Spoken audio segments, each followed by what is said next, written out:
உள்ளம் பலவீனமாயிருந்தா பழிக்கு பழி வாங்குவாங்க. உள்ளம் பலவீனமாயிருக்குதுன்னா பழிக்கு பழி வாங்குவாங்க. இப்ப எங்கட உள்ளம் பலவீனமாயிருக்குன்னு என்ன தெரியுமா? யாராவது ஏசுனா நான் அவனுக்கு திரும்ப ஏசாதவரை நிம்மதி வராது. இப்ப என்ன அர்த்தம்? உள்ளம் பலவீனமா இருக்குது. இப்ப உள்ளம் பலமாச்சுண்டா மன்னிக்க ஆரம்பிக்கும்.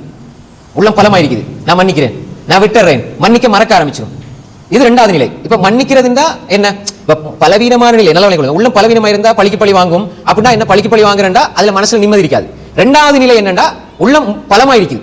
பலமா இருந்தா என்ன செய்யும் என்றால் அது மன்னிக்கும், மறந்துடும். இந்த நிலையும் கொஞ்சம் கவலை ஏற்படுத்தும். எப்படி? இப்போ உதாரணமா சரி செஞ்சதை உள்ளதுக்கு எடுத்துட்டாரு இவரு, அப்ப மன்னிக்கிறாரு, மறக்கிறார், நன்மை கிடைக்கும். ஆனா கொஞ்சம் கவலையும் இருக்கும். அதனால இப்படி செஞ்சுட்டாங்களே, நான் மன்னிச்சிட்டேன், மறந்துட்டேன், ஆனா இப்படி செஞ்சுட்டாங்களே அப்படின்னு உள்ளது கொண்டு போயிருவாங்க. இது ரெண்டாவது நிலை. எப்போ உங்களோட உள்ளம் முதிர்ச்சி அடையுமோ, ரெண்டாவது பலம், மூன்றாவது அதாவது முதிர்ச்சி அடைகிறது, மெச்சுவர்னு சொல்லுவோமே, முதிர்ச்சி அடைந்து விட்டால், நீங்க முதிர்ச்சி நடந்து கொள்ள சொல்லுவாங்க. முதிர்ச்சி அடைந்தால் அது சில விடயங்களை பொருட்படுத்தாது, கண்டுகொள்ளாது. கண்டுகொள்ளாம அப்படி கடந்து போறது. அது எனக்கு உங்களுக்கு தான் இவ்வளவு சொல்லியிருக்கிறார், எனக்கு சொன்னார், சரி சரி அப்படி போயிடுவாங்க. அவங்க அதை பத்தி யோசிக்க மாட்டாங்க.